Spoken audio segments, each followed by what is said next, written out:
Hi, this is Tim of the 1916 Company. Welcome and thanks for logging on. If you love this watch, email us, Team Mosso at the1916company.com for purchase, pricing, and availability questions concerning this watch.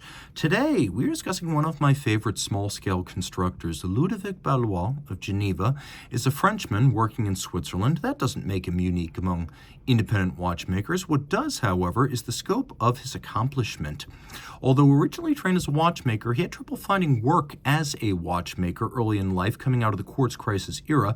He worked on aircraft and power plants before getting a job working on complications at Franck Muller's after service, from which he vaulted to F.P. Journe, where he was one of the few deputized by Journe himself to create the most complicated timepieces, including minute repeaters and the sonnerie souveraine. This watch here was his first that he launched independently upon leaving Journe in 2009. This is the Upside Down. And I should mention Ballouard also was selected to create the Harry Winston Opus 13. So he has had an intense and accomplished career.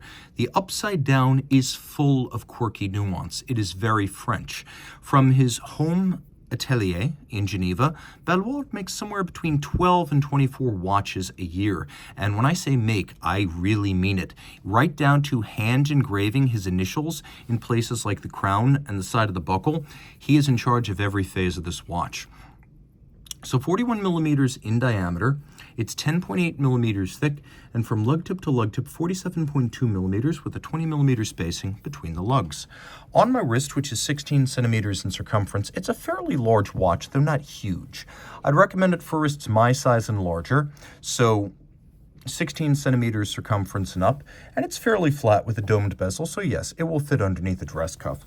This one is in pink gold, and you can see that it features a strap of dark brown.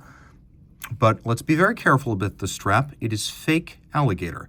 This is actually a Parisian hand-sewn Jean Rousseau strap.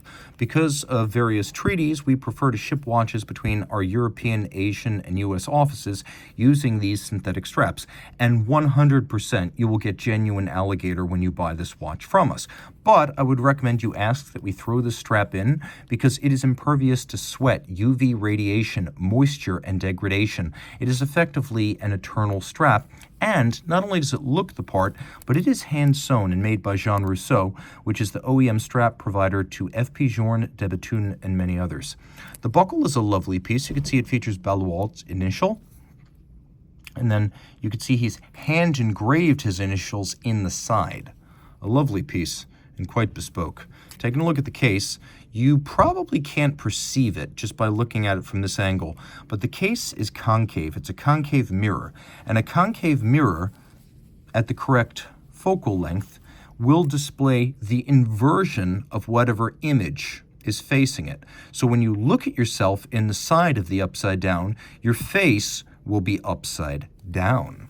And that is true of both sides. You can see it's concave on both sides. Ballouard hands engraves the crown as well.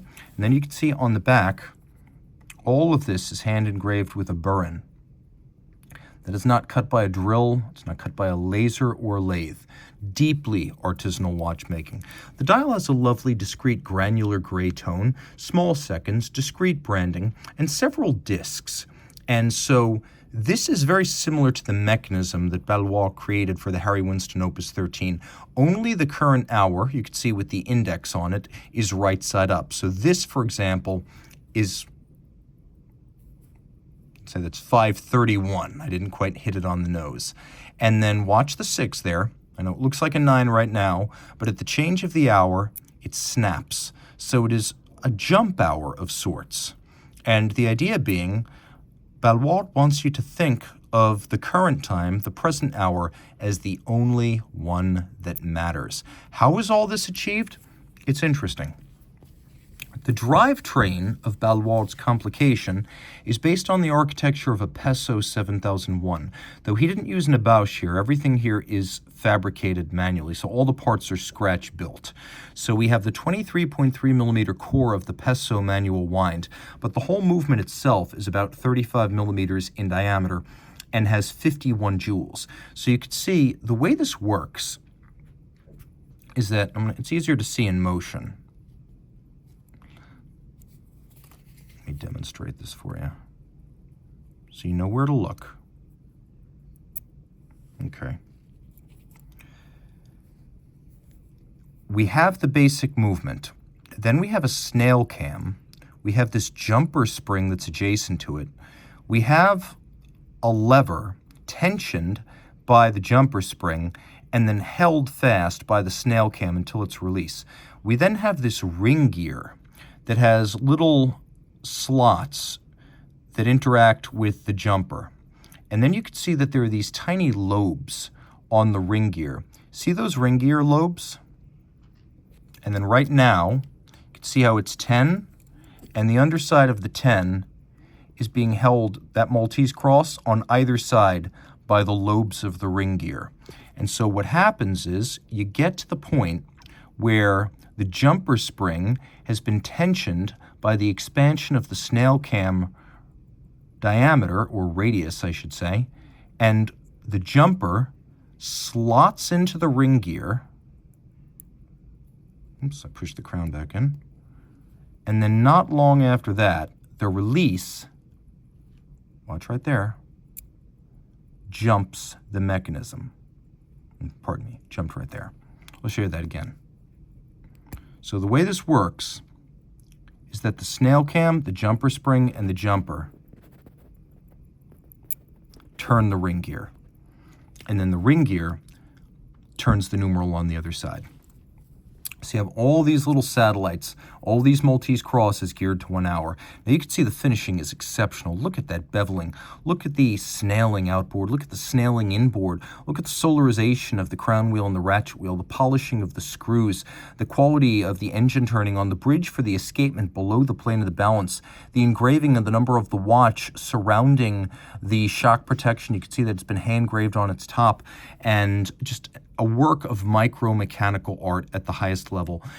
It's a manual wind, 51 joule, 35 millimeter diameter, 36 to 40 hour power reserve. It really does kind of depend. There's going to be a little bit of a range. A really cool watch, beaten away at 6 beats per second. It does have a small seconds display. 30 meters water resistance, but that's splash and perhaps rain exposure only. You don't want to take this swimming. Reach out to Team Mosso at the 1916company.com for purchase and pricing details.